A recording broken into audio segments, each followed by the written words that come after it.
Bunaqasini hali O'zbekistonda ko'rmagansizlar. Akalar, O'zbekiston zavodiga tegishli bo'lgan Oytun K480 salkam 5 metr ichki kamroq kengligiga ega bo'lgan frezamiz yetib keldi, xudo xolasa. Buni pichoqlarini qaranglar.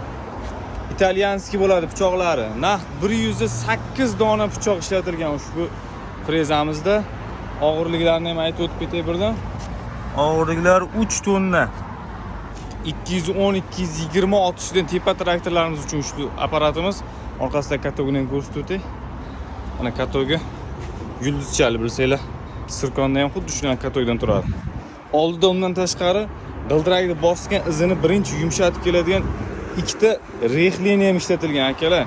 Sotuvda mavjud, xudo xolasa bemalol bizga murojaat qilsanglar bo'ladi. Bir dona O'zbekistonda bundan akalar, xudo xolasa yaxshi kunlarga mazza qilib ishlatinglar. Nasib bo'lsa, chiroyli narxlarga kelishtirib beramiz. Bemalol aloqa qilsanglar bo'ladi. Naqd, persleni 100% pul ko'chirish, lizing asosida ham bemalol olib chiqib ketsanglar bo'ladi.